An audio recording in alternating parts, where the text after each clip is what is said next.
Bien-aimés de Café Évangile, Jésus disait à ses disciples, « Soyez miséricordieux comme votre Père est miséricordieux. Ne jugez pas et vous ne serez pas jugés. Ne condamnez pas et vous ne serez pas condamnés. Pardonnez et vous serez pardonnés. Donnez et l'on vous donnera. » C'est une mesure bien pleine, tassée, secouée, débordante, qui sera versée dans le pan de votre vêtement. Car la mesure dont vous vous servez pour les autres servira de mesure aussi pour vous. Continuons notre cheminement de carême, bien chers amis. L'évangile de ce jour est une recommandation de la part du Seigneur. C'est comme des guides qu'il nous donne pour notre cheminement. Soyez miséricordieux, car votre Père est miséricordieux. L'image que Jésus nous donne, c'est le Père. Qu'est-ce que cela signifie? On ne peut pas mener une vie chrétienne comme cela se doit en étant à la fois la mesure de notre propre vie. Notre mesure, c'est-à-dire celui ou ce qui doit mesurer notre vie, doit être hors de nous. Vous voyez, c'est une erreur très grave de dire « moi-même je sais ce que je fais, que personne ne me dise que je suis dans l'erreur ou pas ». Ça, c'est de l'égoïsme obscur. On ne peut pas être la mesure de sa propre vie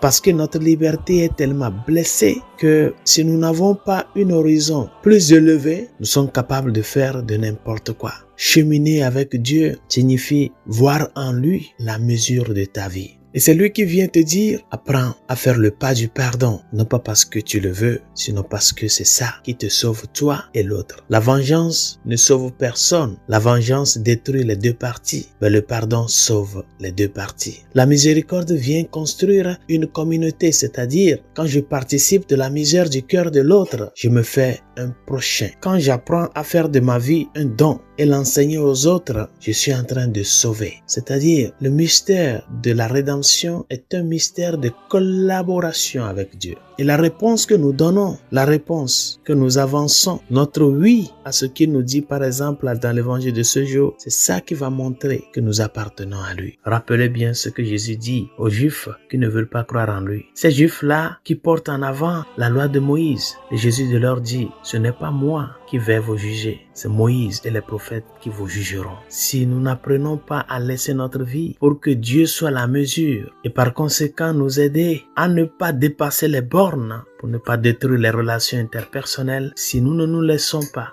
guidés par lui, au final, nous prenons la place de Dieu. Le christianisme vient mettre de l'eau dans notre vin pour nous dire, apprends à faire le pas de la vraie fraternité.